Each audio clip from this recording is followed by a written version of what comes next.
Many times when Liberians come to the States, driving becomes an issue for them. So the train coming here will give people the opportunity to find better jobs, to be able to move around easily, and will cut down some of the costs that we incur on ourselves. Some of the older people, we got people who have to go for them and bring them to buy their groceries. Now, they can do it on their own. The Blue Line coming to Brooklyn Park, especially where we are concentrated, will be a blessing to most of us.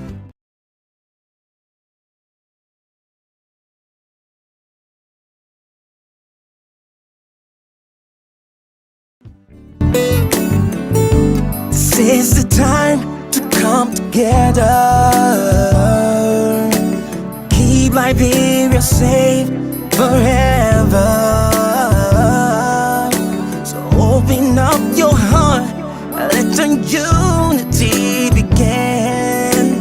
Love is all we need to make it stand. Let's cultivate one another. Learn to live together. I tell you, welcome, wherever you find yourself from Liberia, across the world, here in the US especially. I'd like to say welcome to this special interview here on Kmtv, Creative Minds Television. We are everywhere. That's why we are here on this wonderful Sunday evening. And it is the 10th day of September 2023. As you know, our country is going through a period of shaking and turning. Elections around the corners. With just a little over a month to go, Liberia will decide, or Liberians at home will decide the next course of our country. But at the same time, Liberians in the diaspora are also not leaving stones unturned. Next week, the largest organization, that's the umbrella organization of Liberians here, Liberian associations here in America. That's the Grand Old ULAA, the Union of Liberian Association in America's ULAA, will be going to the polls. There will be a convention on the East Coast there where elections will be held for new calls of officers to stir the affairs of the organization for the next 2 years. They are competing, different groups that are wanting to. The grand old leadership that is in power, for the last 2 years, is seeking re-election. And their team, that's the Kamara Grant team, will be here with us tonight to tell us about where they've taken ULAA from over the last 2 years, where they met it, how far they've come, why they are seeking re-election. So that's why we are here. My colleague Nathan Charles is here with me. Together, we're going to be bringing them on. Nathan, good evening. I'm here. I'm here at studios in Brooklyn Center, and I know you are from your home studio. Yeah, it's a pleasure to be back again talking about issues about Liberia and the Liberian community. As you know, we are here to pull more highlight on ULAA. ULAA is a big organization in the Americas. They are having the 49th General Assembly, and we'll be going into some of the ups and downs, some of the people who want to continue to lead this affair of this organization. They say people love power, but some people come to power with integrity. So we'll be quizzing them, the Kamara team, as to whether they are here to run this organization to benefit members in America and the Liberian diaspora community and in our country as well. So if I'll just put the flyer up, their team flyer. They got the slogan, "Keep ULAA Flower, Re-elect." Shaw and Minerva. Minerva is from our own Twin Cities. She's the vice president of ULAA. Jay Shaw Kamara, he's the president. Minerva Grant is the vice president. And Stephen Bender, he's from our own media community. The legendary. The legend Stephen Bender is commonly known in the media community, our Liberian journalism community, as breaking news. He's the Secretary General. He's seeking re-election as well. Dr. Willie Jala is a candidate for financial secretary. Jerry Massaquoi, candidate for national treasurer, as well as Professor Prof. James Tamba, candidate for the Southern region, VP. Okay, and Alex Basi, candidate for Eastern region, VP. Alpha Tonga, is also seeking re-election. He's from the Northern region. So with all much ado, Nathan, I think you see the lineup there. And our own Minerva Grant is the only female on this team. She's whenever I see her, I always say, "You lot too." She just smile. Yeah, so they will be joining us. Some of them are backstage. We hope the rest of the team can join us. But let's welcome the president first. Let me get this off. Mr. President, you are welcome. Thank you. Thank you very much. It's good to have you, and happy Sunday evening. Wish you the same. The campaign giving you face? It's tough. I mean, but so I just want to make a little correction. My name is Shewo Kamara. Shewo Kamara. Correct.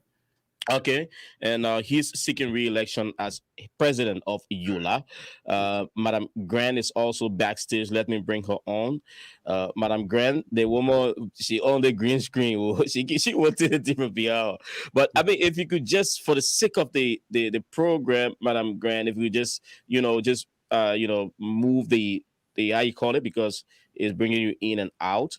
So okay. Let me just get you off. You can just straighten that, and I'll bring you right back on. All right, perfect. Thank you for that. Don Dennis is also here. Mr. Dennis, welcome. If you can just unmute yourself, that'll be okay. And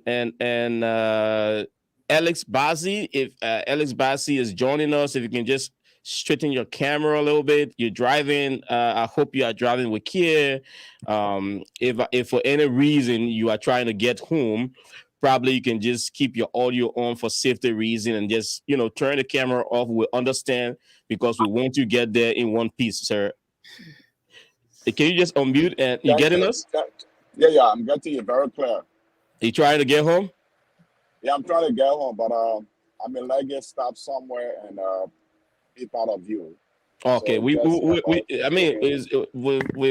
because of safety, like I said, we will appreciate that. I mean, we'll keep you on like that, but don't just focus on the camera. Keep your eyes on the roads, please. I'll do so. Thank you. All right, Mr. James Tamba, welcome, sir. Yes, sir. Thank you, and I'm glad to be here. All right, and then we also see backstage Danlet Washington. Danlet, if you're getting us, if you can just unmute yourself, if possible, you can come on camera, get the camera on. Thank you, but I would say backstage, please. Oh, you're still backstage, so you're not going to be a part of this whole discussion today. I'm working behind the scenes. Right. Okay, then. All right. So if for any reason that we will, somebody else will need to join, then probably just watch the show, and so that you can give the space to those that will be joining us directly. All right. So the VP is trying to still straighten things up, and we hope that she get it done. Probably just remove the green screen. But anyway, if she wanted to be there, I would bring her on. Now, Minnesota people, how we looking? They're waiting for her campaign banner to remove from her background. Madam Grant, I will. I'm coming to remove it. Put me backstage, please.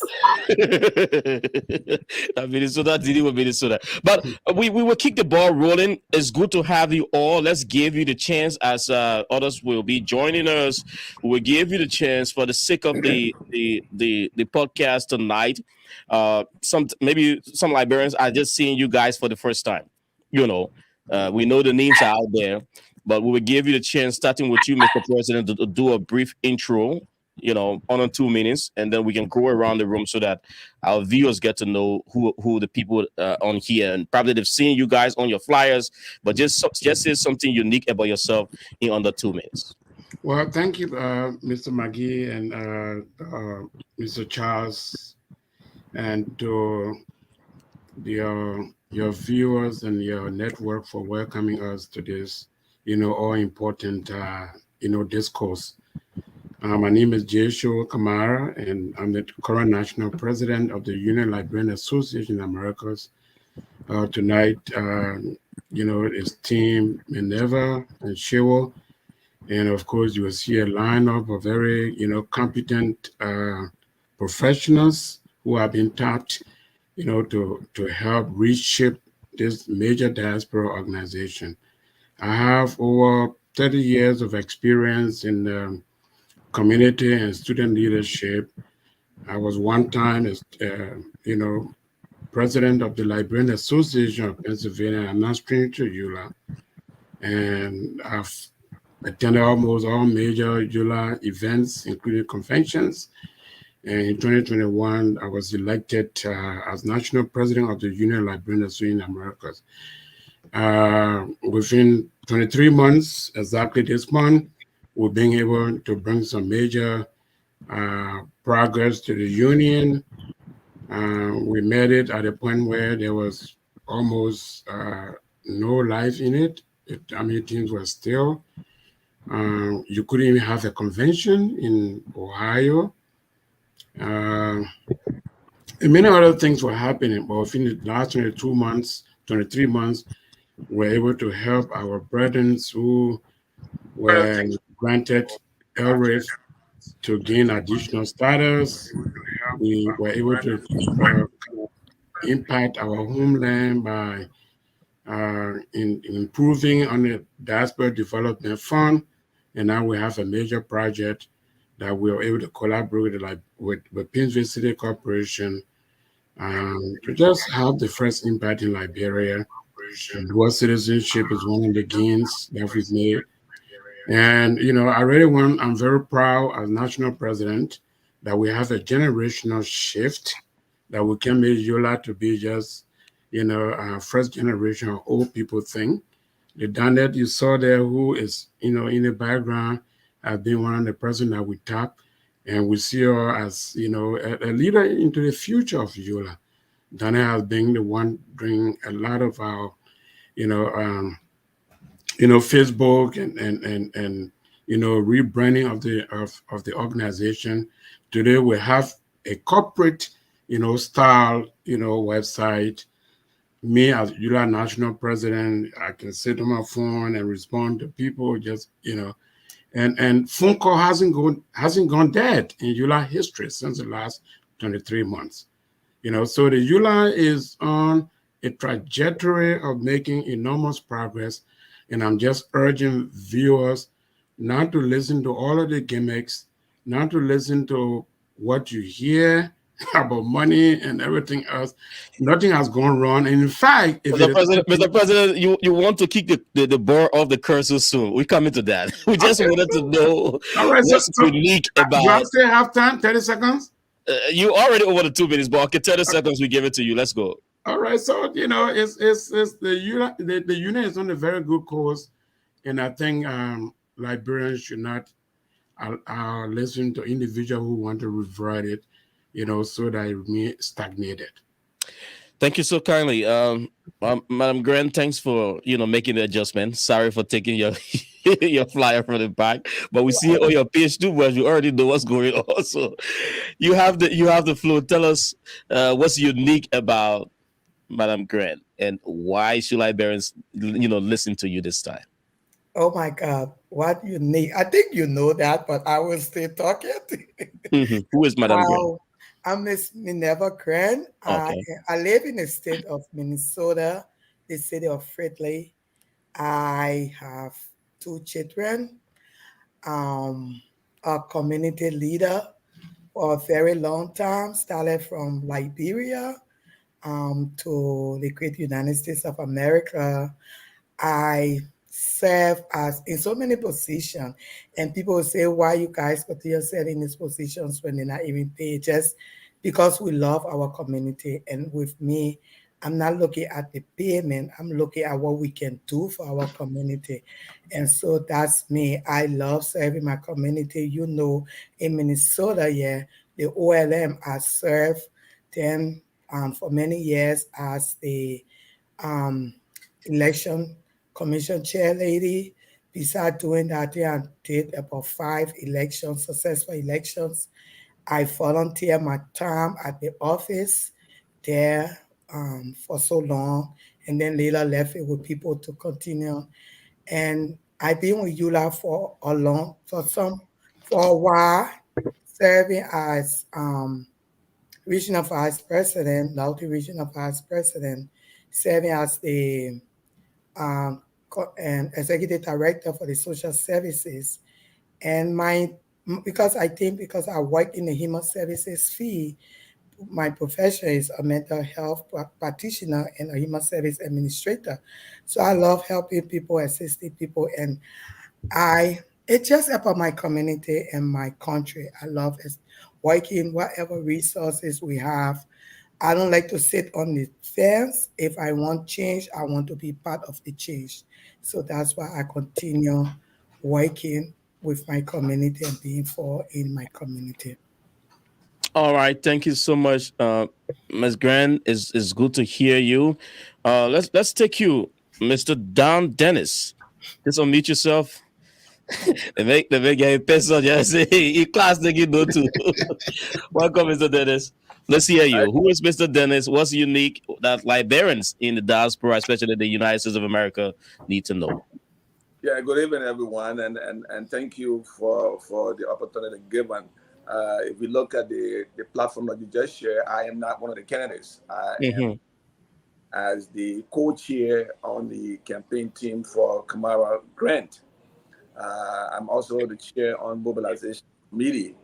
With my background, I've worked in the Liberian community as the president in his message. I also serve as the president of the Liberian community here in Pennsylvania. I serve as the immediate past president, national past president of the United Nima Citizen Council called UNICO, and the list goes on. But I'm here because I like what I'm seeing. I'm a part of the process, and we want a continuity. We want to continue to see the good leadership being provided. We want to maintain the integrity of this union. And in that direction, we feel the team Kamara Grant will be the best team, the best face of the union in the diaspora. So that's my part. I'm not one of the candidates, so I am Don Dennis. Thank you. Okay, so the team made sure they brought their co-chair on their campaign. Let's hear you, Mr. Alexander Bassi. Are you listening to us? Yes, sir. I am listening to you. Okay, let's hear you. Who is Mr. Alexander Bassi? Thank you for asking that question. Alexander Bazi is a man that believes in his voice and believes in what he says he's going to do. What I say so. I've been married for 38 years to the same woman with 6 children, 9 grandkids, and we have lived together all throughout. I am a community leader. I have served in my Liberian community in Washington, D.C. For the time I've been here, over 20 years, I serve on the board. And I also serve as president of my alumni association, it's Inclusive Catholic School Alumni Association.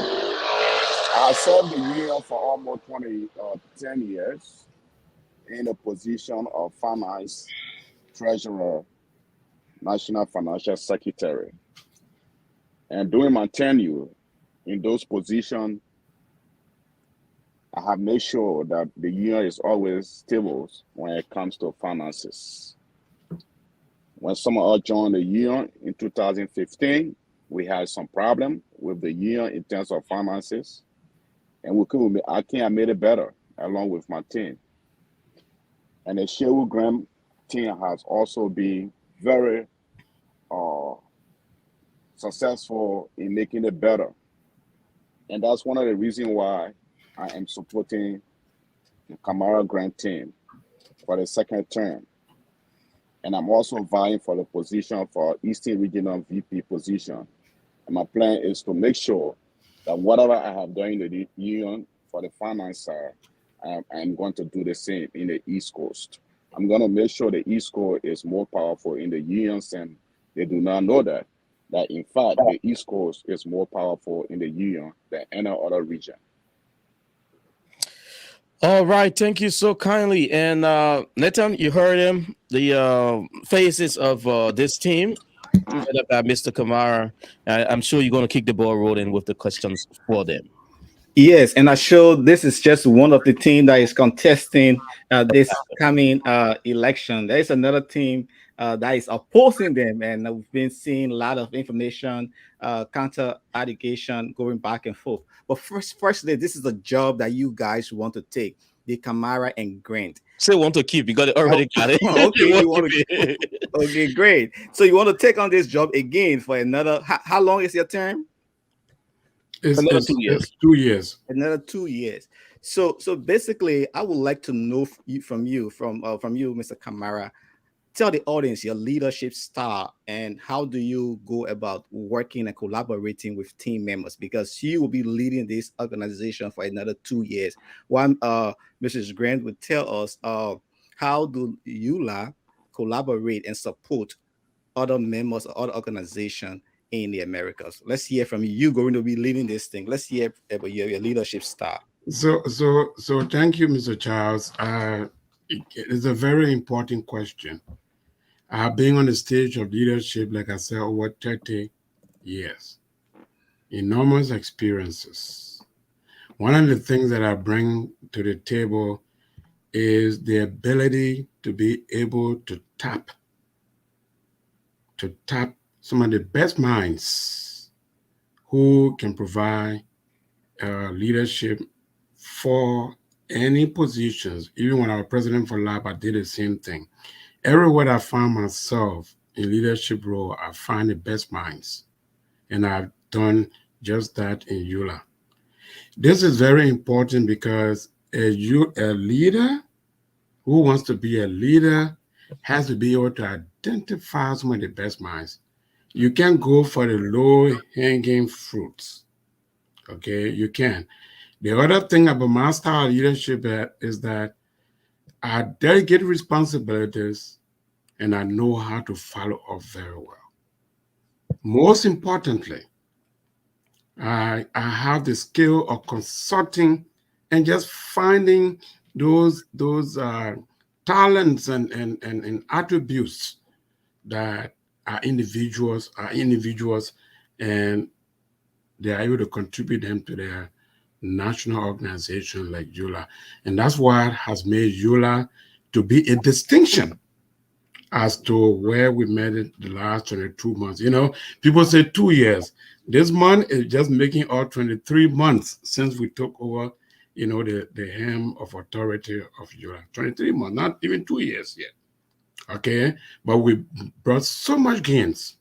So being able to delegate, being able to consult, being able to find very talented and good teammates who have ingenious, you know, responsibilities.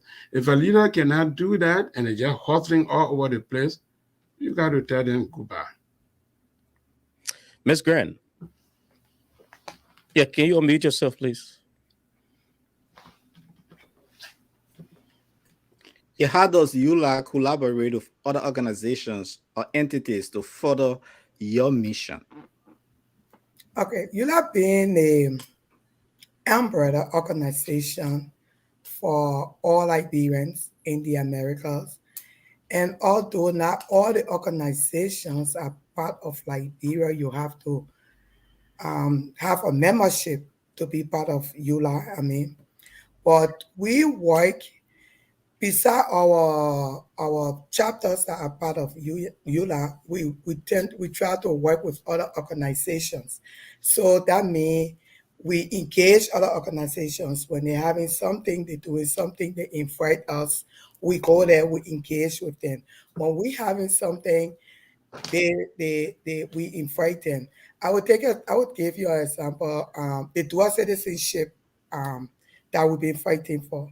We have this one, they call it. It's a group that came together, but they have the diaspora, the Liberians in Europe, the Liberians in Australia, the Liberians in Ghana.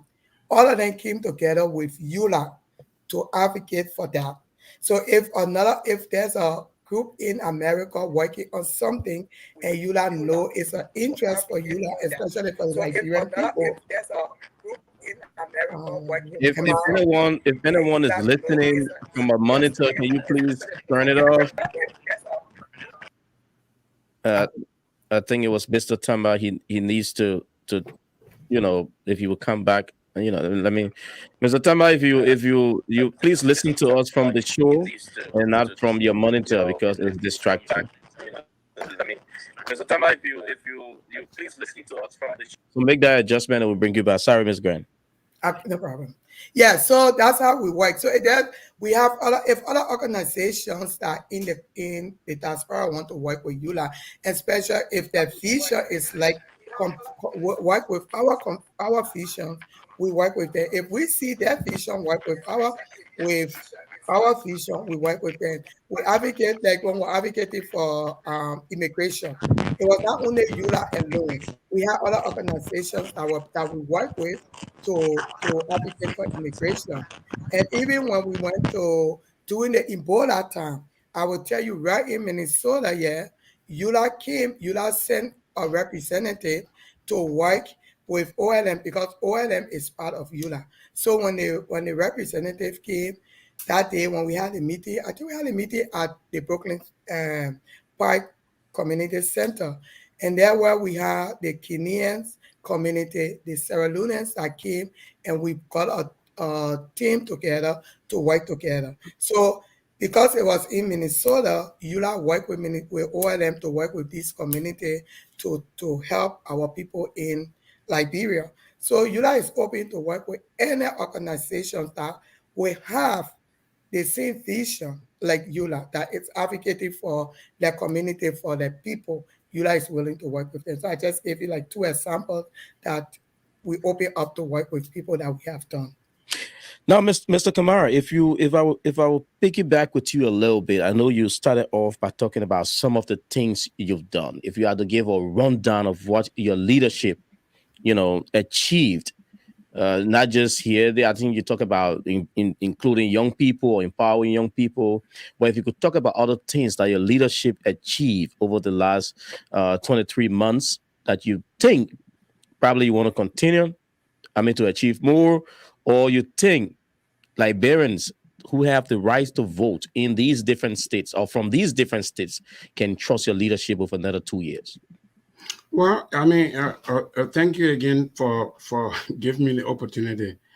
Where we are is that we've achieved, for example, the dual citizenship. I was in Liberia myself last year. I stayed there a little bit over the time that I was actually supposed to be, and extended my trip. But this is what leaders do. You when you find a critical need, you reassess, and then consult your team and you make a decision. So I was able to reassess that it was very critical for me to extend my trip in Liberia, and we have to do a citizenship. So we are Liberians, contribute almost $400 million a year, through remittances in Liberia. We don't have a voting right. The ULA, along with its, partner, ACOT, All Liberian Conference on Dual Citizenship, is working very hard to ensure that we have out-of-country voting. So that's something that my leadership wants to work on. And it's Liberians out of Liberia can Correct, Liberians out of Liberia in our national elections. Right, in national elections and out of country, so that we don't have to go to Liberia, pay a ticket, to go and register, then come back and go back to Liberia. We want to be able to have, out of country voting, stay wherever we are and vote. The other thing too is that we before me, there were other leaders in the past who created the Diaspora Development Fund, which was a way of impacting, projects in our homeland. We came, we modified it, we made it a very important, project. So the 48th General Assembly did empower the leadership for us to open a diaspora office. Okay. So that diaspora office need to be opened so that it can be the first point of contact, and it can be the vehicle for, for ULA projects, in Liberia. Now, you asked me about young people. Again, look, I've come and brought some of the best minds. Again, I refer to Danet, who is doing a fabulous job, for for ULAA. She's tapping people, just identifying individuals twice a week, highlighting their potential and the contributions they are making to, in a various community. This is the kind of thing that we need for a union, like ULAA. So we want to make sure that we don't discourage these people. We've made tremendous work, Mr. McGee, tremendous work for this union. The last 23 months, we haven't slept. I mean, you see my eyes, you're asking me, Mr. President, you want to take a rest? But this is what we've committed to the voters. So for somebody who got no idea, no agenda, making just sweeping, propaganda, wants to come and just, take it over, it's not going to be good for the union. So this is where we are. We want for Liberians to trust us because we deliver. We deliver on the LRIF. When we came in, we rushed. We rushed because it was very critical that if we did not get involved, Liberia were going to lose that immigration status that was granted to them in 2019. We rushed. We did that. Now, I want to piggyback on what the VP, you are asking the VP.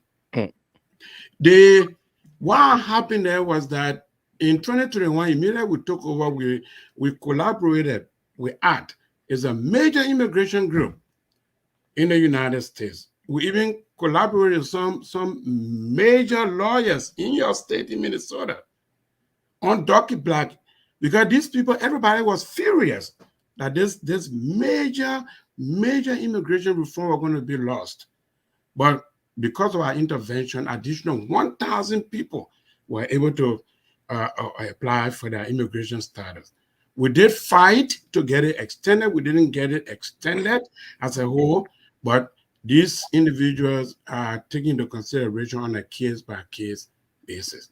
These are the kind of work we just done in 23 months. Ms. Grant, you want to add up anything? We just move on. Yeah, I know. It's like when the leader speaks, that's it. Yeah, Nito. So basically, let me just go to Alexander, right? I saw a post here from you, and I just like to go straight because you are the finance man. Am I right? Yes, sir. You are correct. I am the governor. The finance governor. Man, who says everything for the president, even lay here on it.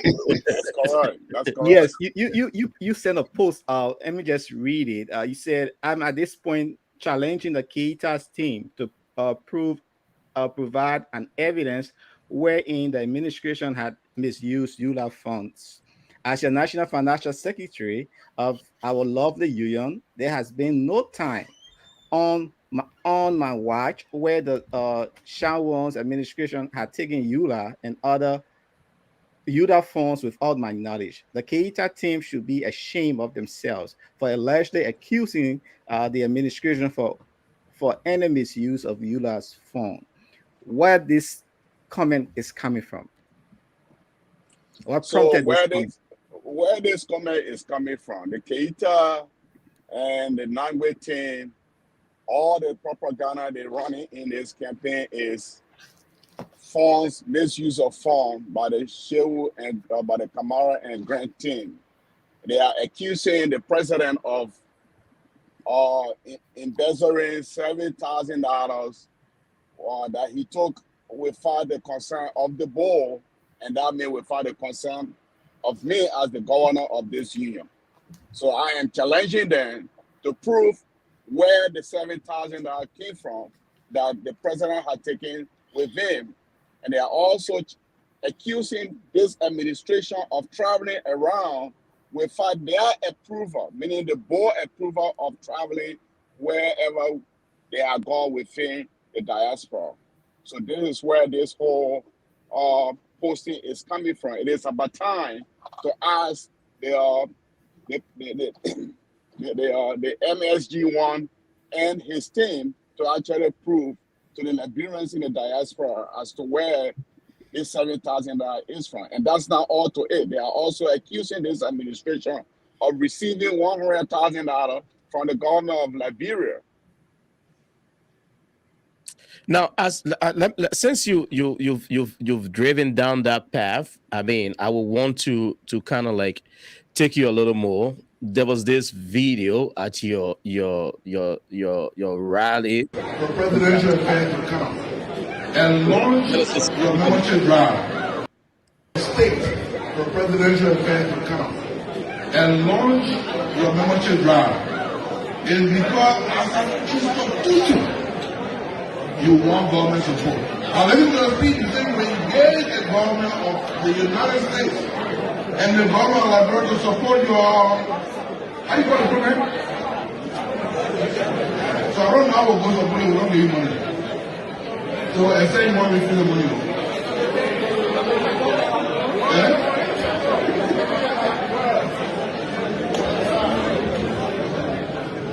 I stand to be corrected, but I think the United States government does support private organizations that can improve the lives of the people.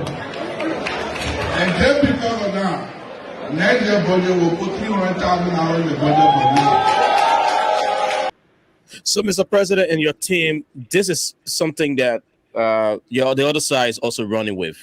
You know, what can you say to the Liberian people about the status of this pronouncement by former Minister of State Nathaniel McGill since the launch of your membership drive? You want to tell us? Thank you, Mr. McGill. That was actually during our inauguration. Yeah, and he launched your membership drive. Yes, so I want to set the record straight, and thank you for asking this. So it's now unprecedented. The Union of Liberian Association in Americas has always invited the government of the Republic of Liberia.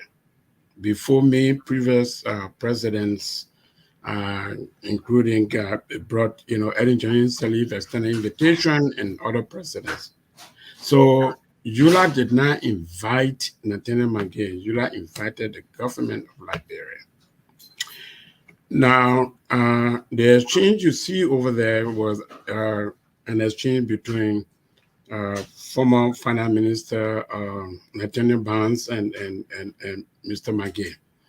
So they went back and forth. However, the most important information here is that whatever was promised, whatever was designated, ULAA has not received a penny.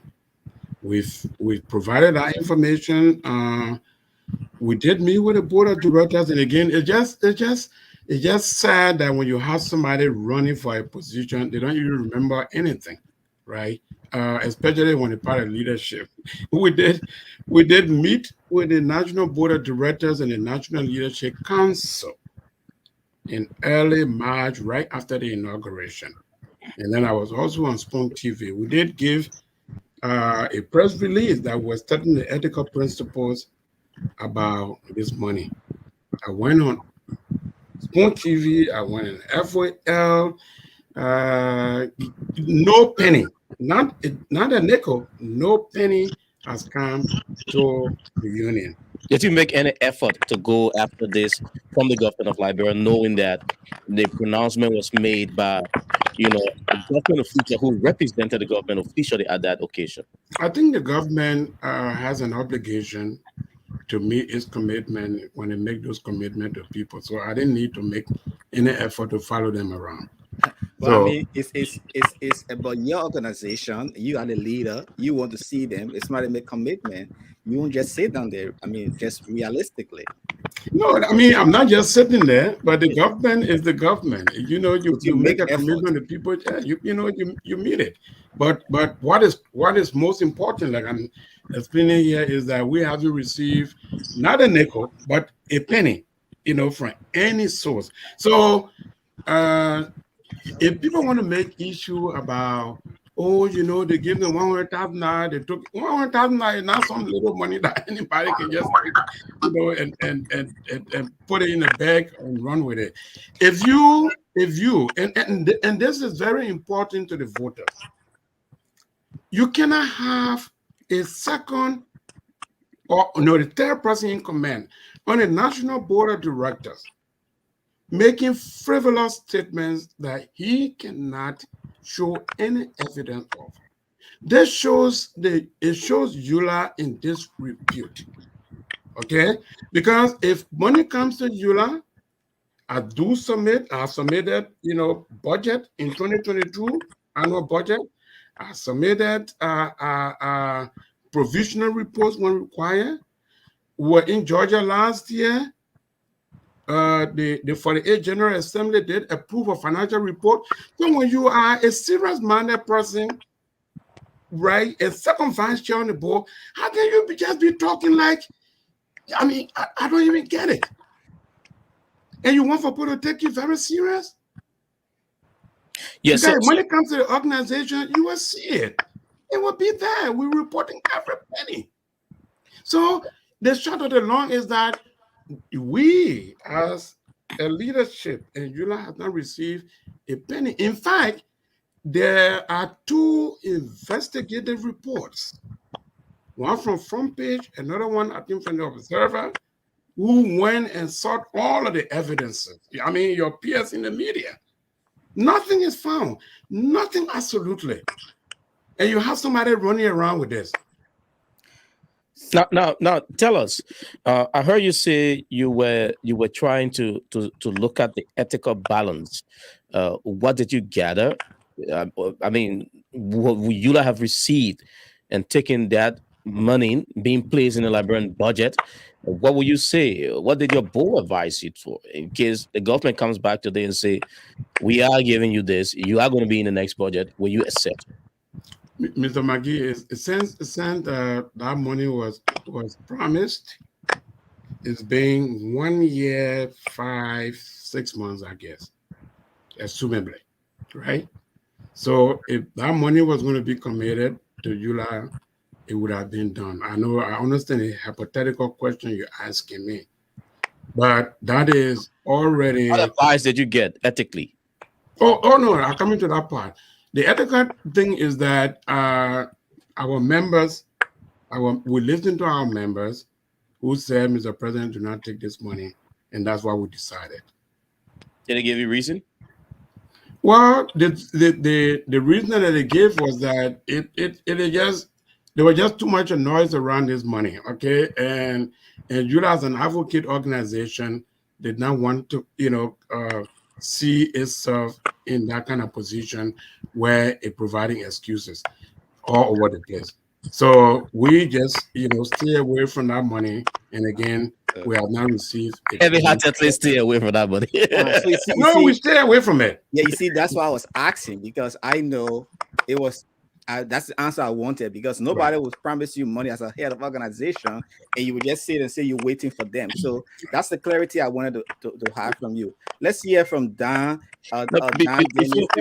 Before Dan comes in, Nathan, let's welcome back Mr. Tamba. We know he was struggling on the onset. We did not get his intro.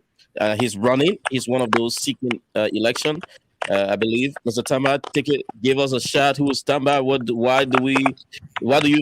the Liberian people trust you in the area you want to serve? To begin with, I want to say thank you so much, and I apologize. Technology, I thought I could use my laptop instead of my iPhone. Unfortunately, it didn't work. But in terms of qualification, I am a graduate of Kennewick High School in Washington State. I attended Memorial College, and I came to Kennewick as an exchange student. Upon graduation, I went back home.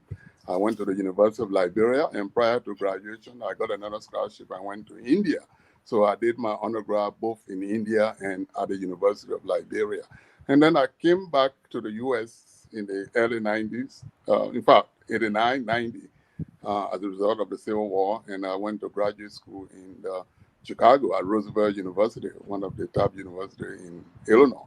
And then after that, I worked for so many organizations, including Chicago Housing Authority, Harris Bank, and Northern Trust Bank, and so forth. And then I was brought to Atlanta 18 years ago, after having spent about 20 years in Chicago. I was brought to Atlanta almost 18 years ago by Emory University, where I worked for the medical school as a senior financial analyst for many years.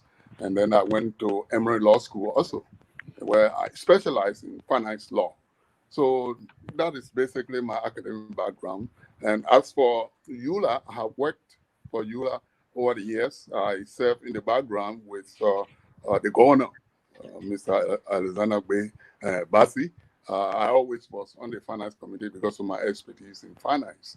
And here in Atlanta, I'm the only Liberian who has served in all positions in Lama. So you can imagine, even the position I'm running for now, I have served as a vice president for the Southern region also. So let me just digress a little bit. 4 years ago, I decided to go back home. My parents are both from Liberia and Sierra Leone to contribute. I have made a decision some 30 years ago. So I went to Metomaga Technical University, where I taught for 3 years. And prior to my being there, they never had any finance and banking undergrad degree. They only had a diploma. Because of my effort today, if you go to Metomaga and you say James Tamba, they will tell you that Metomaga Technical University now has a bachelor's in finance and banking because of my effort. So, and then I came back after 3 years, and now I work for the federal government. So that's basically my experience. All right, Neto, I know you were trying to bring in Dennis. Yes, I was trying to bring in Dan. He's been on here for long, head of the PA chapter. But just some data from ULA, from the Union of Liberian Association in the Americas. From the website, I'm seeing 250,000 Liberians in the Americas. You have had 47 plus years of advocacy. You have 22 million plus US remittance to Liberia annually, and 250K plus representing Liberians in the diaspora. So that's the data from your website here. If you are listening, go to ULA. It's ULAALIB.org. There are other information there, but I'm still trying to read our website and see if I see any financial report from there. But let's go to you, Dan. Why are you supporting the Kamara and Grant team? Thank you very much. My reasons are so many, and because of time, I'm just going to give you a few. And reasons why from Ohio, the last election in Ohio, I think 2021, if I'm not mistaken, I was part of the campaign team in the same position. The reason is that, it is difficult for diaspora organization to identify leaders, people who will advocate for you on your behalf day and night, people who will let go of their personal matters and attend to yours, people who will confide in you, people who will make sacrifices, people who will make you proud at all times.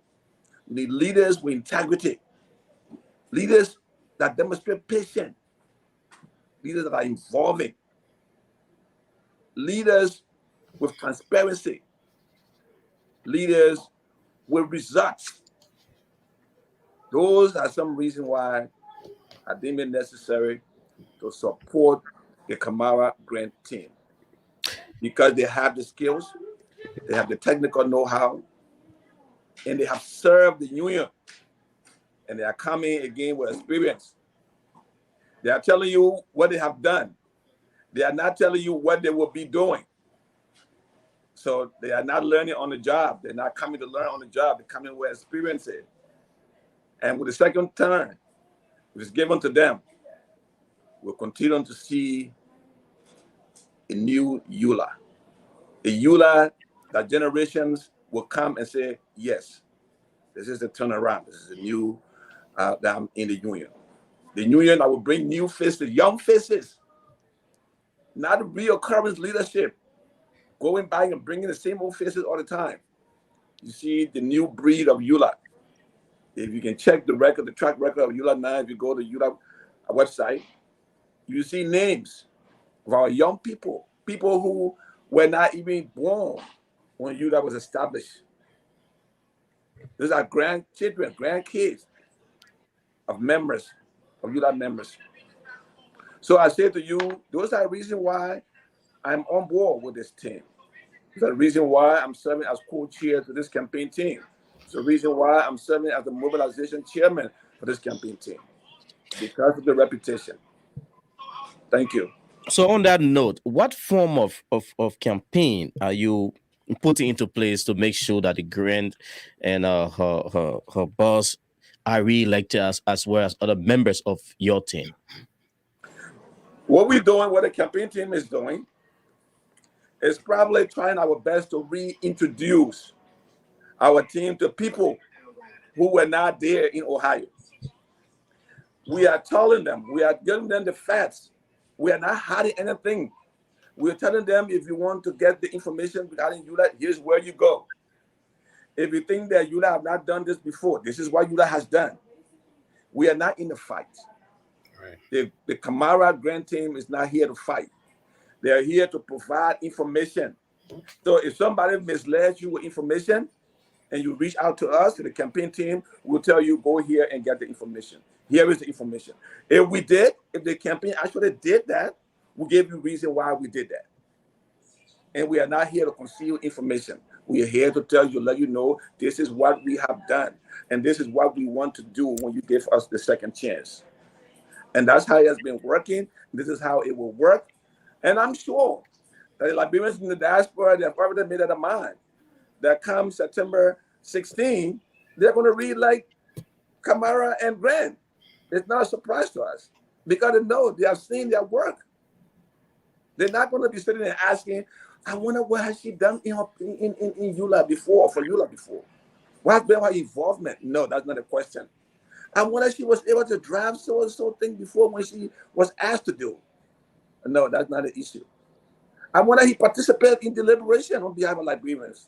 No, that's not an issue because they have done that. They've been there, done that. What we're saying is give for another 2 years and we will do more for the union. And there where we are and there where we will be.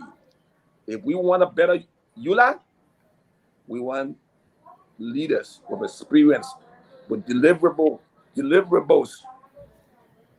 And that's why we are on this team. Thank you. Now, Mr. President, Madam Vice President, I know your team, before we bring in Mr. Bassi, I know your team been speaking a lot on what you have done, the achievements. If you can take a little moment and tell us, what are some of the challenges? What's left behind that you think you need a second term to achieve? Any of you can go. For my president. Mm-hmm. I can go before Mr. Kamara. Go ahead. Thank you. You know when Mr. Kamara, when you ask Mr. Kamara his style of leadership, before I go to the challenges, one thing he said, empowering people. And that's what I love about him. Mr. Kamara empower his people. I would talk about myself. Most of the time, as vice president for any organization. You a parked vehicle? No, I was not. I was No.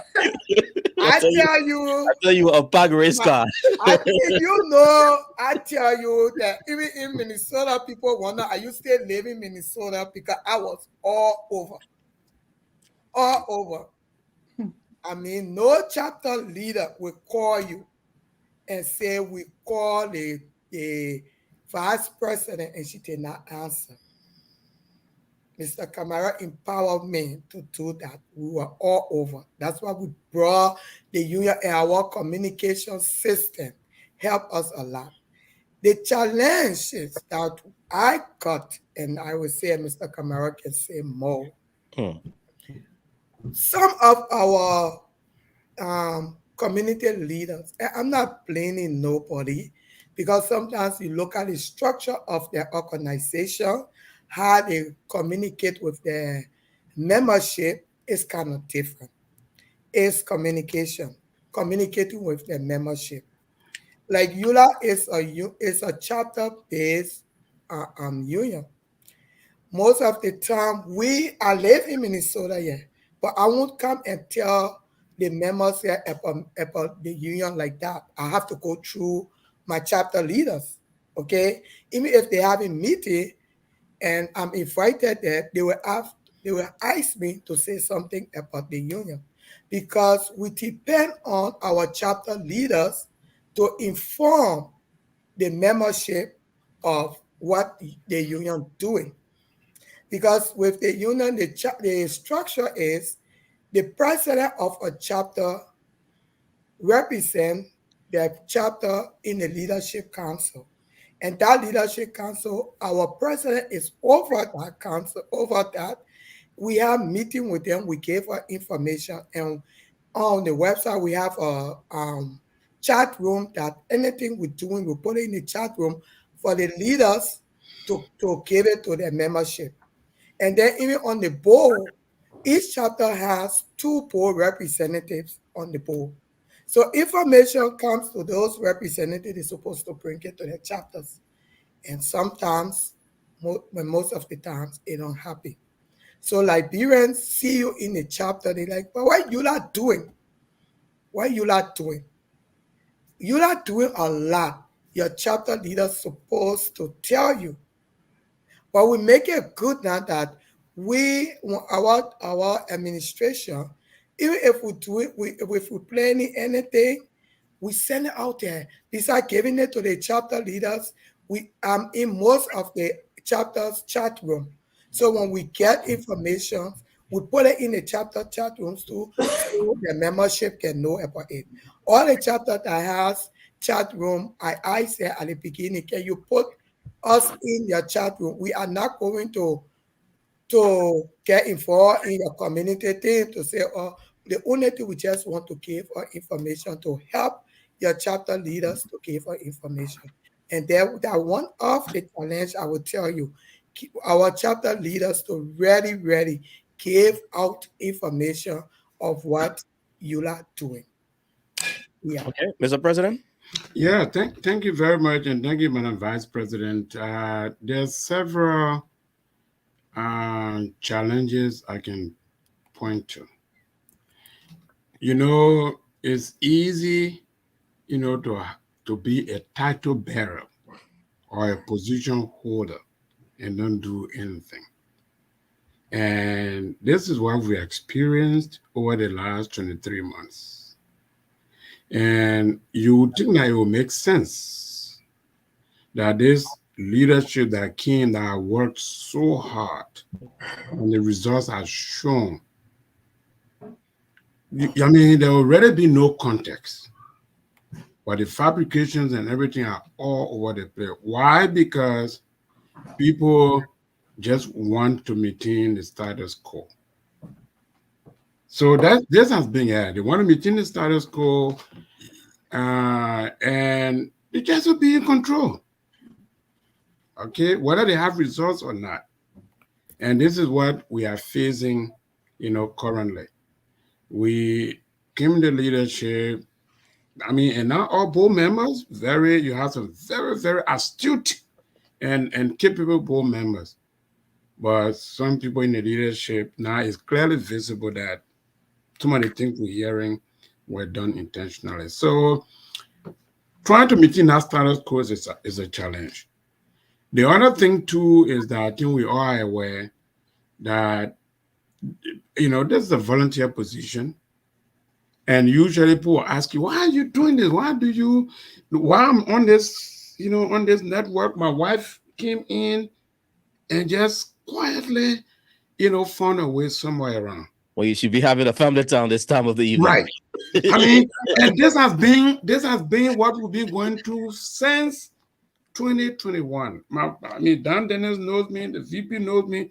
I mean, they say, why do you take this so seriously? Well, it's about people. You don't want to just take something and sit there. And it's a really challenge, but I'm very thankful that my family, my wife, my community, my church, they all support me. But just imagine if it was the other way around, right? You have people who got no clue, running ULAA, and this has led to the decadence of the organization. So what do we envision for the future? If that is a question you ask me, look, we started off by really putting our best into reconciling our different communities. When we came in, we had some very good presidents of the union, but we had a major community here, not far from me, 45 minutes away, in Liberian community of central New Jersey. Yeah, they might have had leadership up and down, but they had conflict for over 10 years. We came to resolve that. Even some of the board members were opposing us. But again, through the work and the effort of this administration and the vice president being the lead and other people in the administration, that community today is a wholesome, functioning community. So we can clearly see that the vice president is really an active risk guy right now. All right, because the president gave us gave us opportunity to be. This is a working administration, and then even places in Staten Island, there was a little bit debacle there. So what people didn't know is that everything that we did, the VP was giving me information. I mean, like I said, minute by minute or second by second. But she was the face of the union in those disputes. So we brought in the Liberian community of Central New Jersey. Of course, Liberian, Pennsylvania, we have the first female president. Everything wasn't perfect. We were able to come in and resolve it. And then even that, they're trying to take that credit from us and say, no, they divided the chapter. How can you be a board member, you're trying to run for a position, you don't even know how many chapters were in a union 2 years ago? How? You didn't have 25 chapters in the union. Okay? So these are some of the work that we continue to do. And I really, again, want to highlight the potential in young people. And most importantly, Sir Maggie, women. We've held 5 virtual town hall meetings. Most of those virtual town hall meetings merely about women issues. We want to continue that. Maybe at some point we'll hold an in-person, women conference so that they can be able to meet. But you have some of the best minds. For example, Nikita Rex of Colorado did address that one of the women conferences. Councilor Bronskin Rex in Manhattan also addressed the women conference. Some of the best, individuals. President Wilma Marcellini Red. They participate as a panelist. So how do you want to take this kind of organization from where it's heading in a positive direction and take it back only because you want to give it to people who got no clue what they're trying to talk about? Now let's look at the four regions you've divided ULAA into. I know Nathan will want to come in with Mr. Bassi and Tamba, but let's look at, just before we bring them in, because there are 2 contestants for those regions. Tell us about the importance for those regions. What are the states that are attached to them? The numbers of Liberians that probably are effective in those areas, and what are they doing? You want to just piggyback on that a little bit? You're asking me? Yeah, either you or Ms. Yeah. So our forefathers, those are president before me, had a wisdom to make the job of the administration a little bit, kind of less by assigning roles and responsibilities, divide the entire United States into 4 regions. So, of course, that's the East, West, North, South, right? So those, and you have regional vice president for those. So, for example, the East Coast covers Pennsylvania, New York, South Jersey,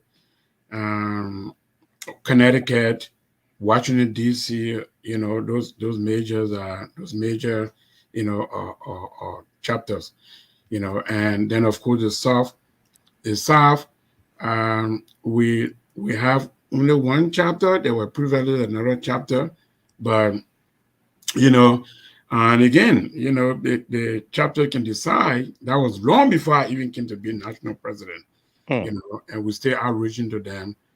And the outreach is good from all indication and purposes that we're going to have more chapter within the union. And then, of course, the North is merely, those areas in the Midwest, Minnesota, your own, state, Ohio, Iowa, and the rest of it. Okay, so with those, I mean, they're doing well. And later, I know you want to bring in Mr. Basi and Mr. Tamba as it relates to their chapters or their regions. Let's hear you.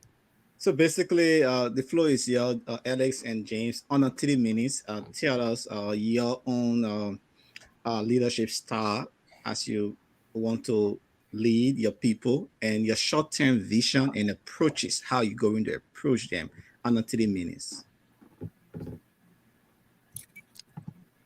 Yeah, you can go. I'll let my uncle go first. Mr. Basi, are you there? Yeah, I'm here. I said I'll let my uncle go first. Okay. The man bring tradition video. He needs his blessing to be bestowed upon him by me. I mean, go ahead, Mr. Tamba. Okay. It is. I indicated during my intro that I once upon a time served as vice president for the Southeast region. So you can imagine I know the problems, and it is disheartening to begin with to note that a region like the South has only one member chapter. To me, that is disheartening because we have states here that Liberians are living in. For instance, the Carolinas, Alabama, Tennessee.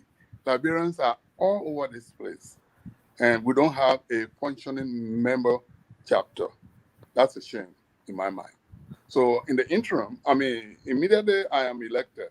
It's not if, but if, when I am elected, I will pay a visit to those states and liaise with those member states, those organizations in those states, and see how we can put them into the organization. It's a shame. Alabama, just right here next door to Georgia, there is no member chapter there. Tennessee, where I visit very frequently, there's no member chapter, at least as far as I know. So in the short term, that will be my goal. And then the long-term goal is to make sure that the aspirations of the association is preached to these member states, to these member chapters, so that they can take cue from the organization and bring their chapter into a functioning mode.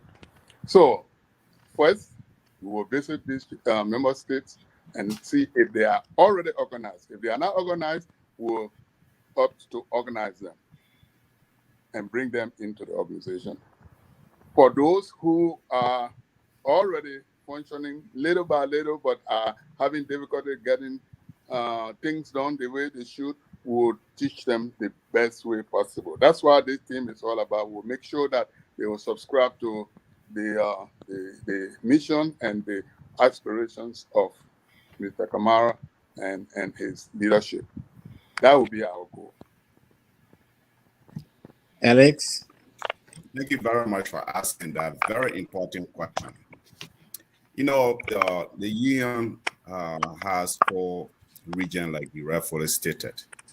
And for me, vying for the position as Eastern Regional VP is very important to me and that of the union.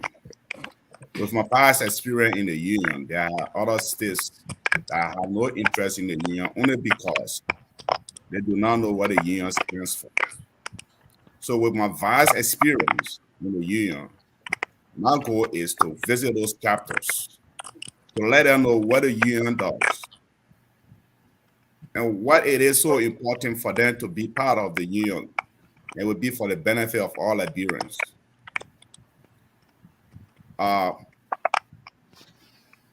My challenger served in this position before. for 2 years, and he did nothing. And I want to change that. I'm a unifier. Meaning I want to bring all the East Coast chapter that belong to the union to be active. The union is most dependent on the East Coast. They have the majority of the chapter on the East Coast. And the East Coast may not know that they are important into the union. And that is where I am coming from. We have to make sure that we are viable. We can make a difference in the union. If you look within the union, the leadership, I can say 80 to 90% of the leadership, like president, is from the East Coast. And that is why I'm going to capitalize on. So if once I win on the 16th, my first goal is to at least visit 1 or 2 chapters. Meet with them. What do they want me to do? How can I be value to them? How can they be value to me? And I will give them my own belief what I want us to do within the East Coast that will help the union. And the president, the vice president, like you heard, the vice president has been going from place to place, going from the East, going to the West, going to the South. She shouldn't be doing that, or no vice president should be doing that. That is the reason why the regional VP is there for. We should be the one to do those things in our region and report to the national. And that would be my goal, to give them less burden, to get information from me that will be able to disseminate to the community. So I'm a unifier, and I am coming in to bring in unity among the East chapters, and also be able to at least provide some benefit to the union. What benefit do we need for the union? We need to start raising funds for this union. We don't have to be dependent on chapter dues all the time. That would be some of my goals that I would be bringing to the East Coast and for the union. All right, that's a good one indeed. And I know the time is fast spent. Oh, we are here. We almost another 30 minutes into this, but we're going to put it up to 7 o'clock Central, and that's 8 o'clock Eastern. Because we want to make Liberians that are watching.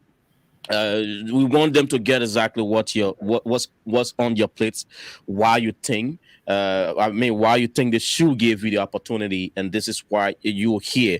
Now, let us look at. I know you, both of you, Madam Vice President and Mr. President, talk about this major challenge of, filtering down information to Liberians in the different states through their different organizations in those states, or maybe the chapters that you have, or the regions.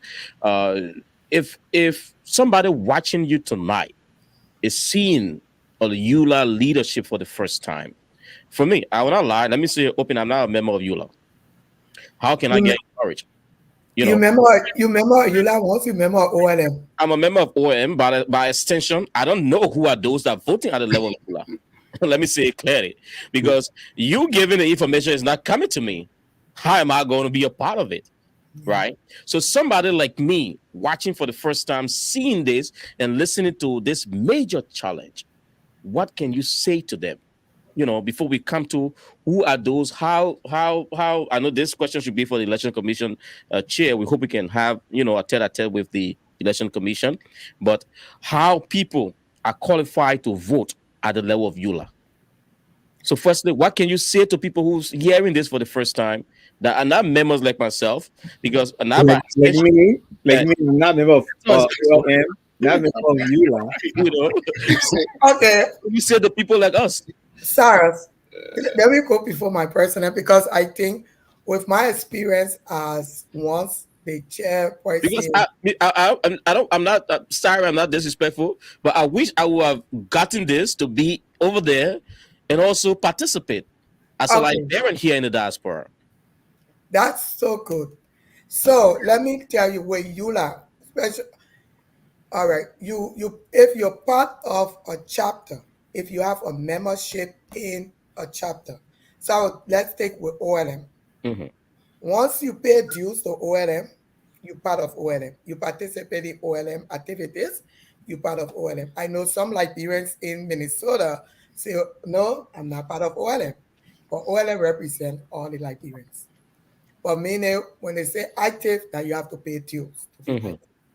So if you want to be part of ULAA, be active member of your chapter.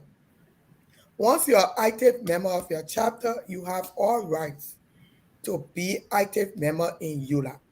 ULAA is a chapter-based organization, but they say that they need members from this organization to lead ULAA. So I will take an example with me.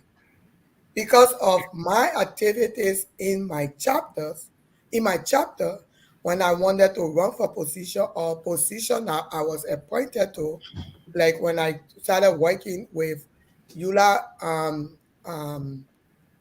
Elections Commission, they came and asked my chapter president at that time, was Whistler. They, we want Minerva, we need her, we want her to be part of this, our commission. How is she in the chapter? You need to tell her because you have to be active, you have to be paying your dues. And that's how I got to be on ULAA Elections Commission. So speaking on how do you get involved when ULAA having convention? Like I say, every time the information need to come from our chapter leaders. And we hope when we get back, because we have built a really strong communication system. Okay. So we still waiting, we still going to depend on the chapter leaders, but we're still going to engage our members, individual members. Go on ULAA website. We get into all the chat rooms and be putting information there like we start doing already. We have our assistant secretary general because our secretary at that time, she's now with us again. She couldn't do the work. Now she's running against us. That's a different story. But if you want to be part of the convention, any ULAA convention, I'm not going to speak on behalf of the Elections Commission, but any ULAA convention, when the ULAA sent out the announcement, I think at the beginning of the year, we have a convention in September. ULAA convention is always in September. And if your chapter went to the convention before that year, they will know. So then they have to come now and tell the membership, ULAA is having a convention. People welcome to go there. And then people start putting in their interest. When it comes to election year, the main thing, if you are a due pay member, you financially upstanding, you in good standing with your chapter. Every chapter get their own well selecting the dedicated. So I'm not going to come talk about how. That was what I was coming to. What the delegates are selected per chapter.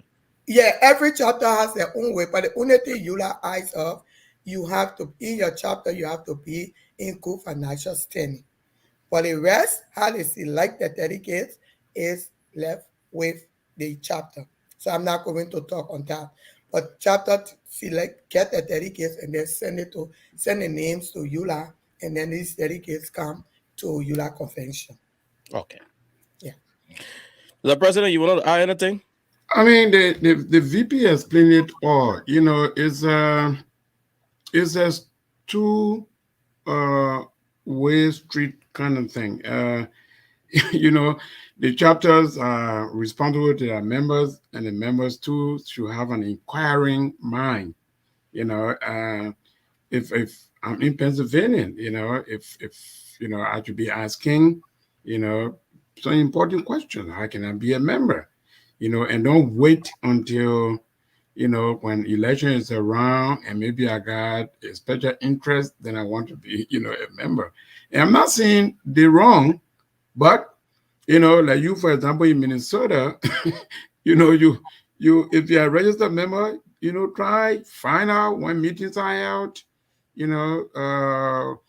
where can you get community bulletins from in order to, to be informed, and those sorts of things. And that's what we try to encourage, our members to do, because The chapters under ULAA, principles are independent.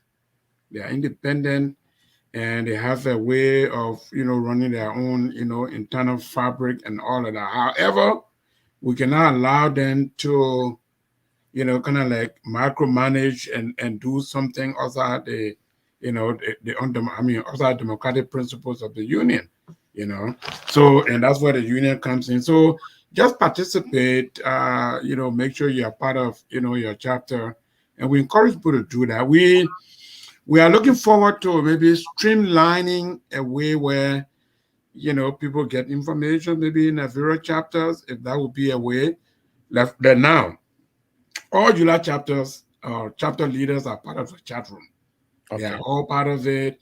And even the convention committee that we set up, we did seek their counsel and their guidance to, select people who participate on the convention committee and all of that. So again, it's a two-way street thing.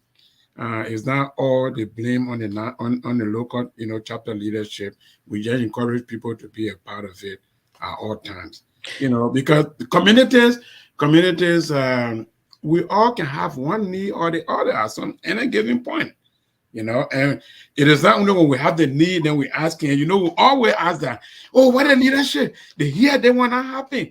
Oh, they want to be happening. I mean, people yelling all over the place. Be a part and parcel of the entire process before something goes wrong or something goes good. Okay, let's take this. One of our viewers got this. I don't know whether you can see on the screen. It says, you guys have he's George Cecil. I think he's here from Minnesota. He said, you guys have to grow. How long has this institution laid for? Why you guys cannot diversify the institution into another level? For example, since you cannot get involved into entrepreneurship, why don't you formulate policies to support Liberians into businesses or business and other income generating activities? I know you are a 501. How do this tie in with what you do as per your policy or your bylaws? So thank you, Mr. CEO. That's a very brilliant question. And if you are a member yourself from OLM, did you say? Right? I think I'm saying he's from Minnesota. Yeah, Minnesota. Okay. If he's a member, we will hope to see you at the convention. These are some of the thoughts that will be going to the convention, because ULAA has been advocating for a very long time. We've achieved some of those gains. Today we have multi-party democracy, but do we need now maybe to reshape ULAA, position in terms of entrepreneurship, and that's why we revamped the the Diaspora Development Fund into a Liberian Diaspora Initiative Fund, so that we can be able to, engage, ULAA into our homeland and other means of ways that the institution can be able to benefit, diaspora Liberians. So he's really on point. The union is looking forward into that. Hopefully it will be something that we discuss, at this coming convention as to what do we do next as an institution. I agree. ULAA is if it's a human being, it will be 49 years old this year. All right. Wow. Yeah. But we can't say that everything should be left with the leadership. Somebody like CEO needs to get involved. We need all hands on decks, all of the best minds that we can have in the diaspora. And we're doing that. We're tapping resources. We're bringing people on board just to be able to answer some of those unanswered questions that we haven't been able to answer for a long time. And I know Nathan wants to comment, but let's take this other comment from another viewer. Nora Hooks writes, too many Liberian organizations in the United States makes ULAA irrelevant in her opinion. What do you make of that? Is it true? The too many organizations, like we know that there are some, I don't want to call names, but I know there was a time that two different county organizations having convention at the same time, giving you that headache. Even the ibuprofen couldn't work. Why is saying we can't say that? I mean, it's open secret. Let me. I got my own niche about this, but I will allow the VP to speak, and then I will come in. I got Is my this own niche. something? Is this what she's pointing out? Is this something that bothers your administration? Well, that's one of the challenges there with all these organizations. And like with me, my position when the president told me, say, I want you to be chairing the engagement and conflict part. There were my team. We try to work with these organizations to see, because all of them, they're welcome to be part of ULA. Okay.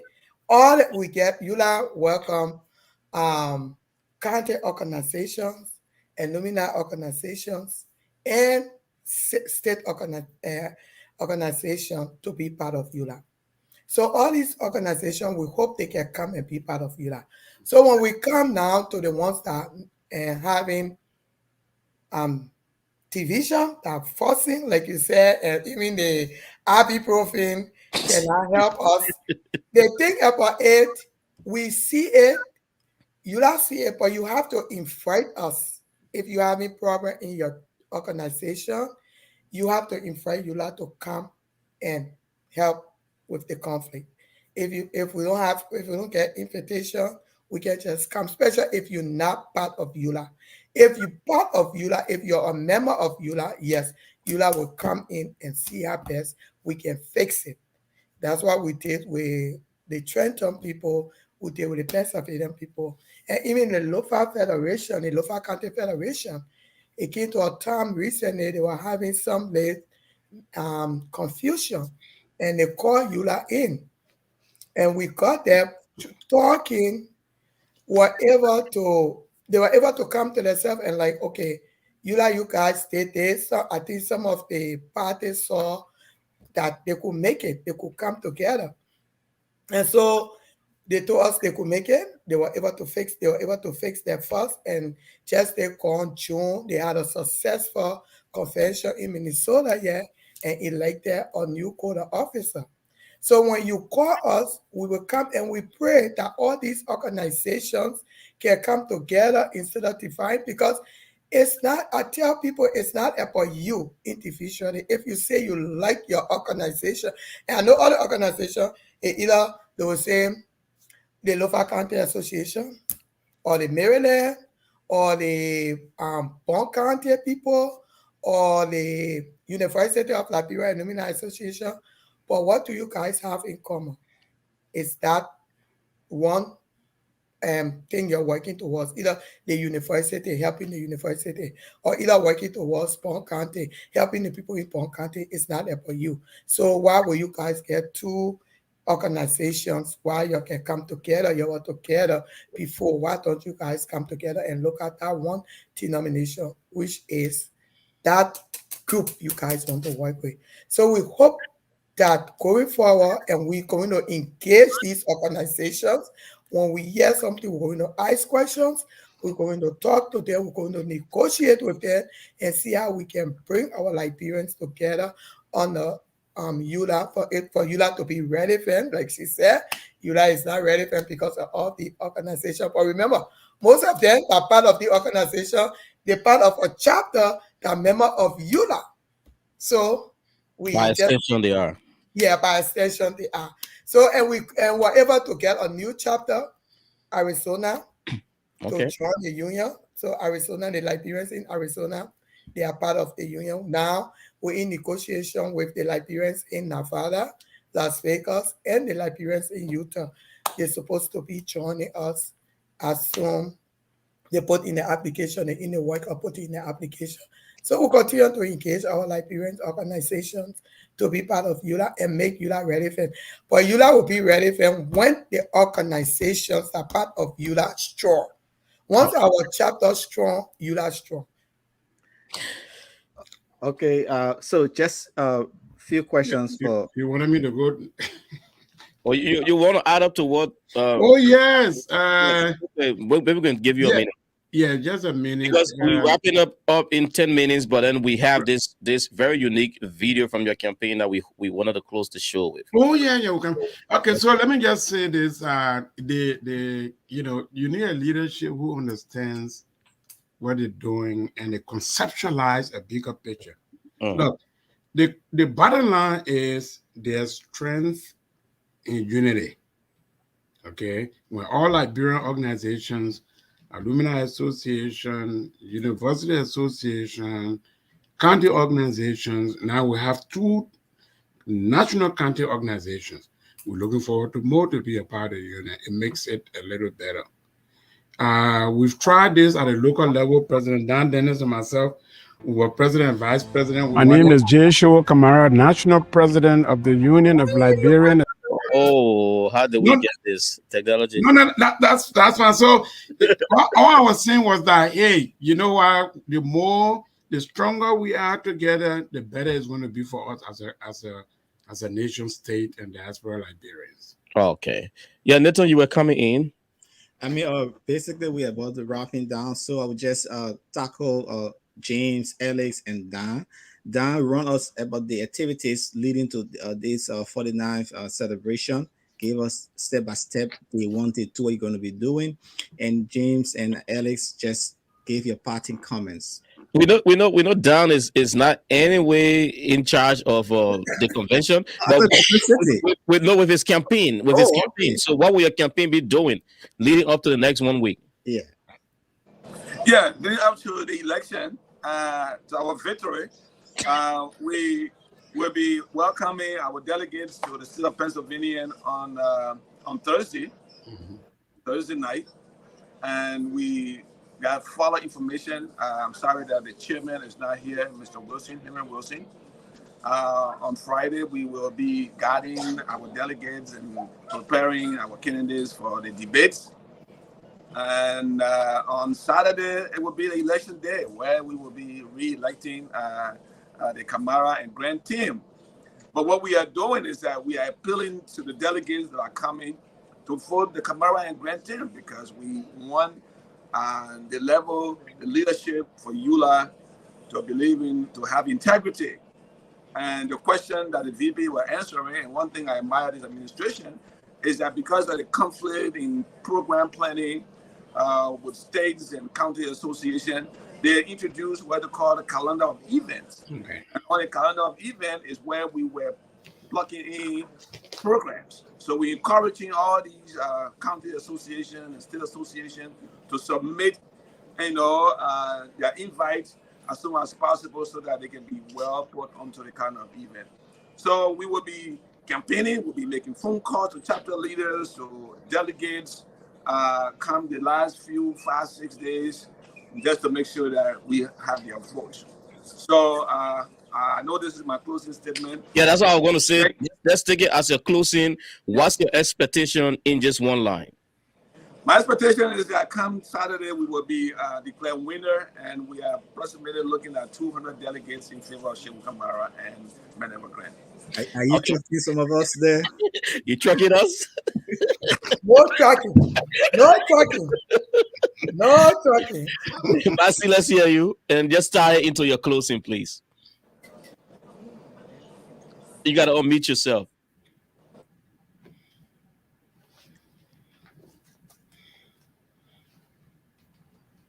All right, can you hear me now? Yeah, better. Thank you very much. I just say thank you, Kmtv, for hosting all this evening. And for the voters or delegates that will be heading to Philadelphia this weekend, I'm once more saying to you, this is the right thing you need to vote for. The Kamara Grant team is the best thing. In the opening, the president said, oh, no, not in fact, the president, I think Dan Dennis said, do not bring in a rookie that you will have to train. We already know the job. We have done it, and we just need to expand on it to make it better more for you. And that is the reason why I, Alexander Akubazi, vying for the position for the Eastern Region of VP. For those in the East, I know you believe in me. I have served you for 10 years. I know there have been so many fabrication on financial management, but you know the ability of Alex Bazi as a financial secretary, treasurer. And I think we're going to make a difference when I become your next Eastern Regional VP on the East Coast on the 16th of this month on Saturday. You'll be proud of me.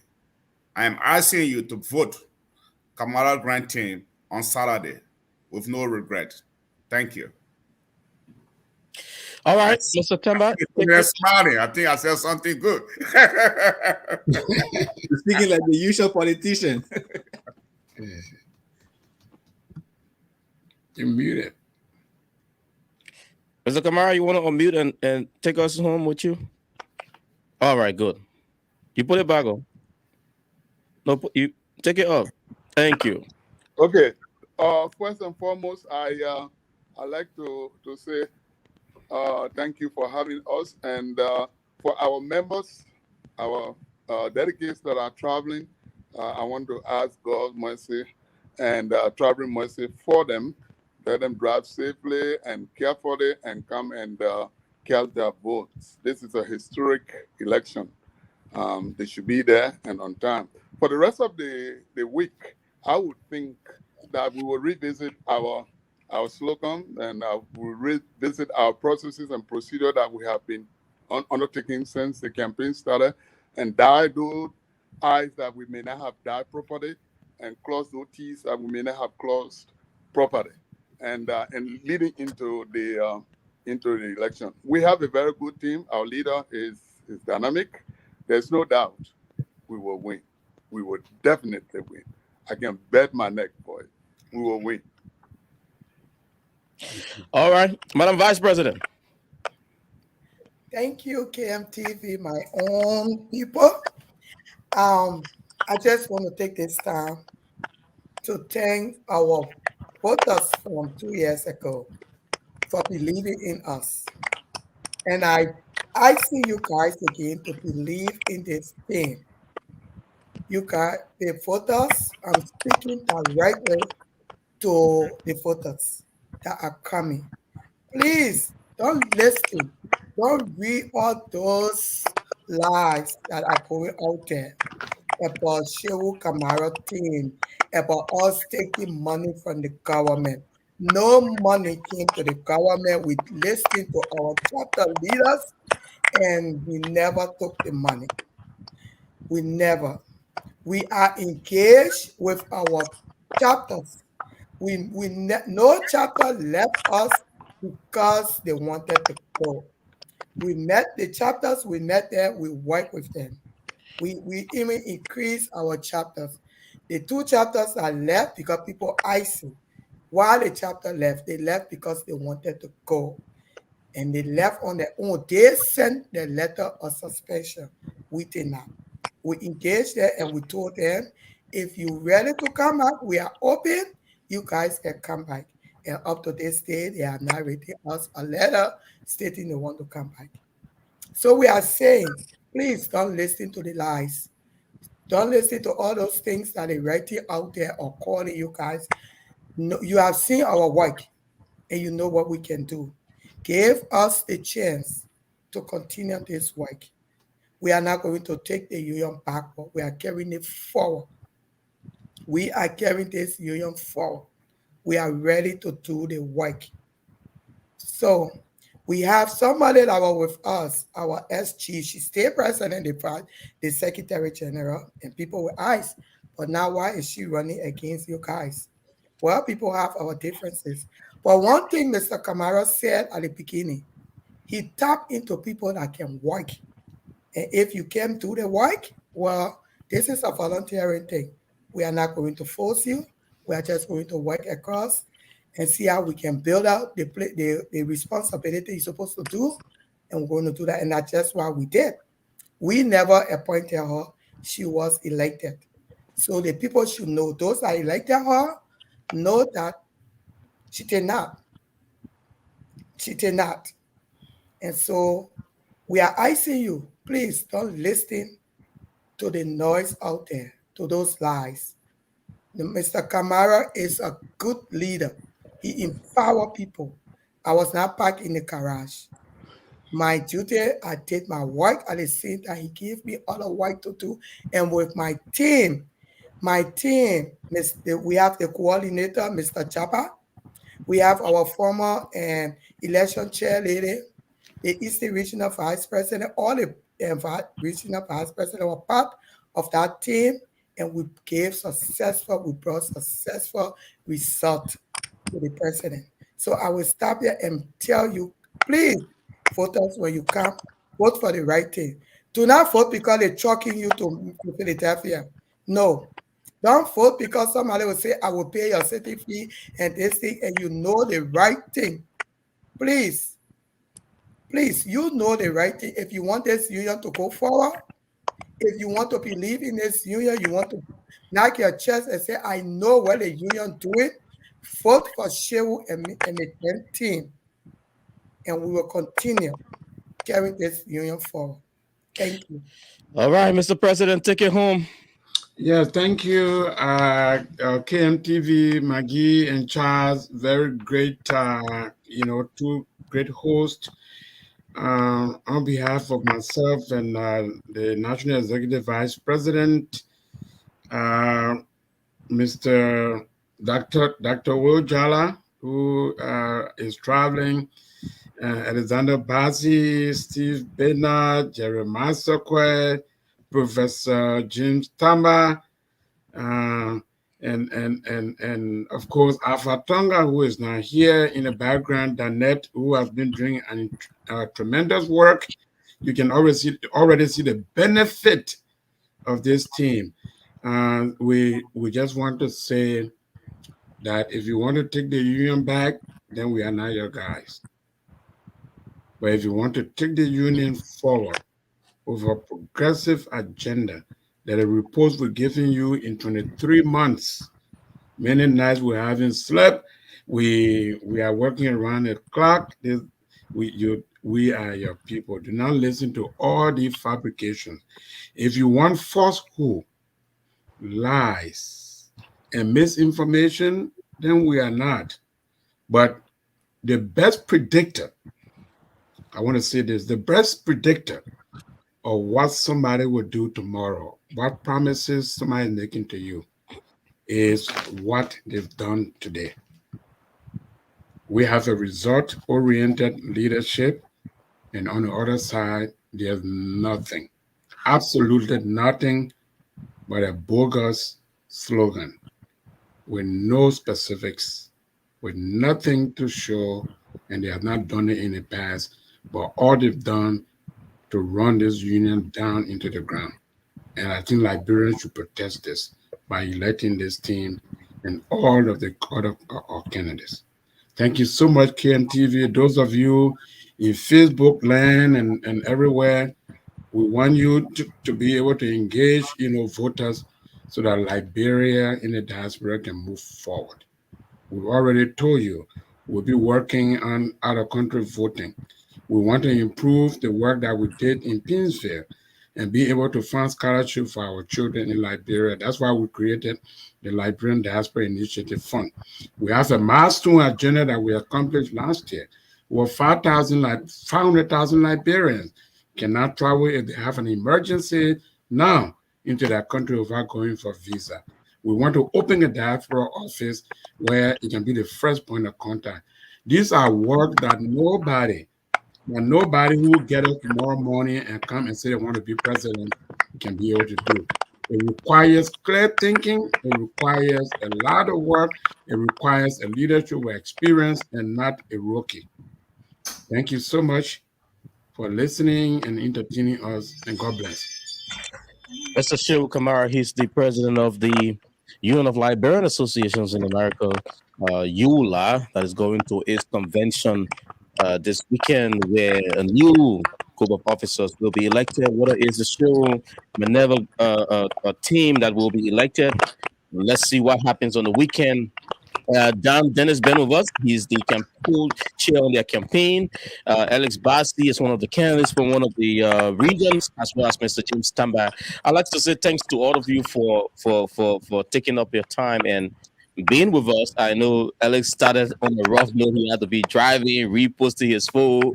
By the end of the day, we were able to sail the ship to this particular point. My colleague Nathan Charles, I'm here at the KMTV studio in Brooklyn Center. Even though the vice president, you have to even can't see the place. He says we open the door. I will call you. All right, yeah, you come tomorrow. You show up. You'll show up tomorrow. I will definitely. Yeah, we're right here in Brooklyn Center, and Neto is coming to us live from the home studio there in Coon Rapids. Neto, we had a drive-through before we bring this wonderful video on the show and Minerva campaign. I don't know whether you have any final words for them as we take leave of them. Basically, all Liberians in America, let's support ULA. Elect people who you think you want to elect. If it can be the Kamara, the other team, but let's put the Liberian agenda at a most priority. And we say to all of the counties, the Zenaries, those who are on this campaign team, we wish you well. There should be free, fair, and transparent process. So indeed, ULA is first, ULA is last, and ULA is forever. I like that, and y'all will pay for that slogan he just signed. So on this note, I said thanks. Have yourself a wonderful rest of the evening. But we're leaving our viewers with this video. It's approximately 10 minutes of what the show Minerva team wants to tell Liberians out here in the US. Until another time when we catch you on KMTV, we are everywhere. And if you've been watching, we've been live on our Facebook, our YouTube, and the KMTV official app. So Yula, if you only download the app, let me just before I play this, the app is in every app store. It's on your Android, your iPhone, just search KMTV Liberia. And the sweet part about it is that unlike you watching other networks on your phone, somebody call you, you have to forget about what was going on that network. You can download the app on your smart TV at home. You have your Apple TV, go there, you'll find the app. If you have a Roku, it's on Roku, it's on Amazon, Fire Stick, your Google TV, just search anywhere you can download an app to watch something. Search KMTV. We have up to 4 live channels that are running. KMTV currently running on Satcom in Liberia. So everything we run on Satcom is already on one of our channels. When people hire us to do their programs across America, we got a special channel there that people can just download the app and watch your programs on there. And the sweet part about it, we have our on demand. Like this video, before you wake up tomorrow morning, we don't have it on demand. So everybody who missed this can go on demand on KMTV on the app and watch this video on demand. So we encourage our Liberians to download the app. There are a couple of different things from home and here in the US that are there that you can watch and follow. But let's leave you with this particular amazing. I watched this. I'm like, the people put a lot of money in the campaign. No, nobody puts here eating money. But it's a unique one indeed, and we'd like to wish you guys all of the best. We cannot tell the voters who to go for, but they can get out there. As a media entity will tell you, get out there, like Dayton said, enter the team you think. If you want a new phase, it's up to you. If you think this team is doing better, you want to keep them continuity, matters in everything, you can vote them back into office. So we leave you. Until then, Cyrus McGee, Nathan Charles, and the rest of the guys on here of us would like to wish you guys a blessed Sunday evening. I got to go to my kids. Just how the president looking over his shoulder to see bye-bye, guys. We wish you guys all the best. Bye-bye. My name is Joshua Kamara, National President of the Union of Liberian Associations in the Americas, the largest umbrella groups of Liberians in our various organizations. I'm here today to speak to you all Liberians directly about the promise that we made in 2021 and the progress that we made so far. In under just 2 years, the Union of Liberian Association in Americas was able to advocate for Liberians in the diaspora. Immediately we took office in 2021, the Liberian Refugee Immigration Fairness Act was about to expire. Through our advocacy with some of our partners at UndocuBlack, additional 1,000 Liberians were able to benefit from this major milestone. And today their immigration status has improved. Also, we did bring stability to some of our chapters. The decade-old conflict in the Liberian Community Association of Central New Jersey and metro areas, that decade-old conflicts were resolved by our administration. And today, that community has a single leadership and our community is stable. We did also bring the Liberian Association of Arizona as a new chapter to the union under our leadership. That chapter also is enhanced by a stable leadership. Not to forget that the Liberian Association of Pennsylvania also, our leadership was able to come and resolve and bring stability, and today we have the first female president of that association. We are very proud of our records that this administration embarked on resolving disputes, ensuring that our union remain one and vibrant. We were also able to enhance and improve the Diaspora Development Fund by putting in some marketing strategies and projects-oriented acumen. Today, that project, the Liberian Diaspora Initiative Fund, we were able to collaborate and partner with the Pittsville City Corporation. As a result of our partnership, we were able to help that city remove some of the solid waste on the Japanese freeway. And through ULAA collaboration with Pittsville City Corporation, about 25 communities within Pittsville City Corporation and over 60 youths are being able to benefit from that project. And as a means, the entire goal for that project in Liberia is to reduce poverty and improve the economy. Within our leadership, we were also able to partner with the All-Liberian Conference on Dual Citizenship. As you know, over 10 years, Liberians have been fighting for the dual citizenship. Many Liberians' lands were taken away from them, but through our work with the All-Liberian Conference on Dual Citizenship, myself was in Liberia in last year, June, for over 40 days. I sacrificed for Liberians and even lost my job on top of it. But we are proud to announce that as a result of our advocacy, over 500,000 Liberians can now travel on their Liberian passport, ECOWAS passport. We are very happy that this is a major milestone. We have been able to include women and girls by making sure that the issues that are relevant to women in our community are highlighted. About 5 major town hall conferences via Zoom were held to highlight women issues.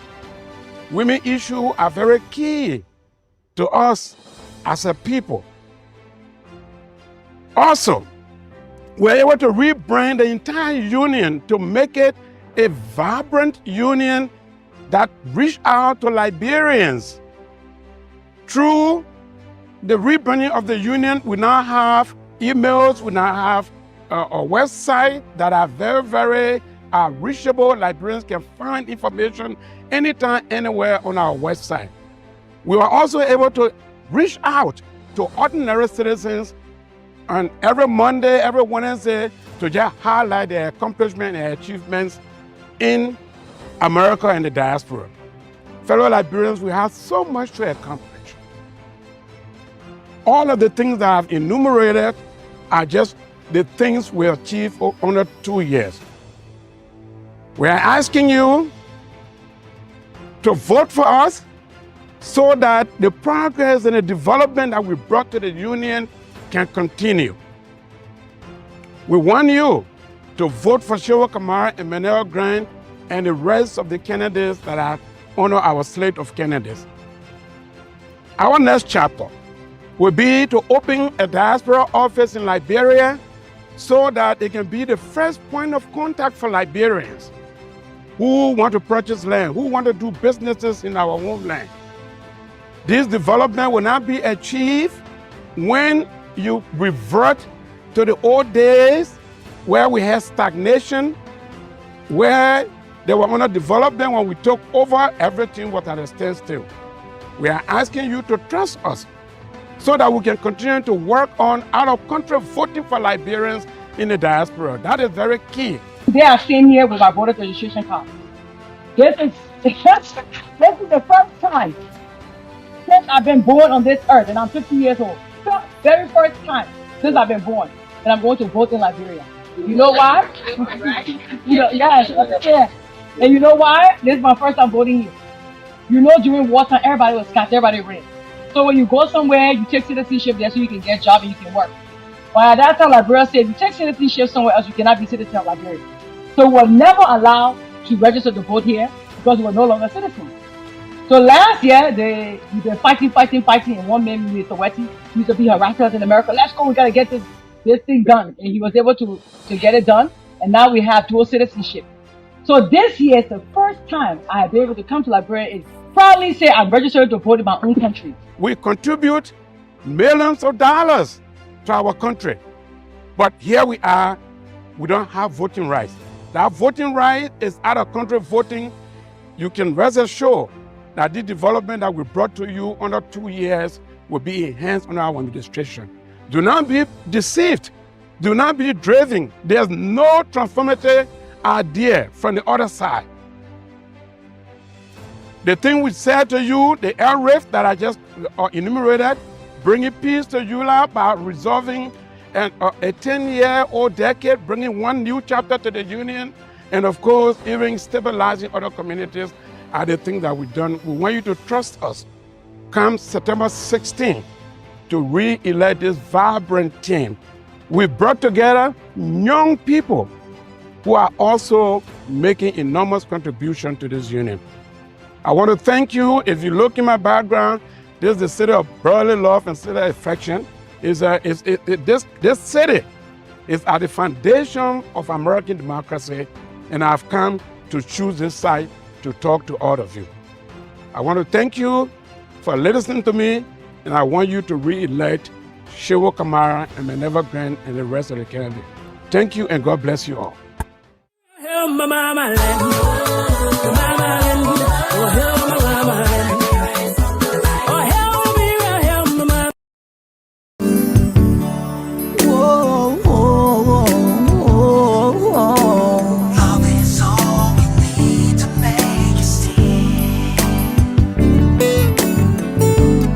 This is the time to come together.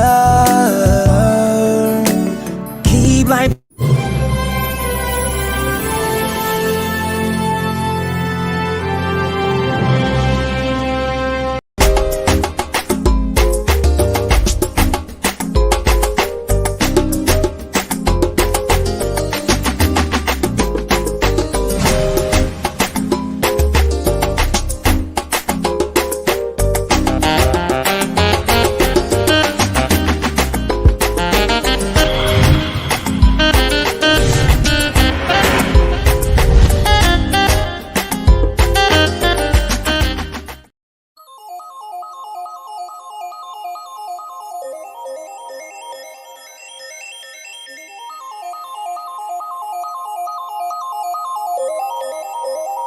Hi, I'm Shalom Jawari. For the best in entertainment, I want you to log down to Kmtv.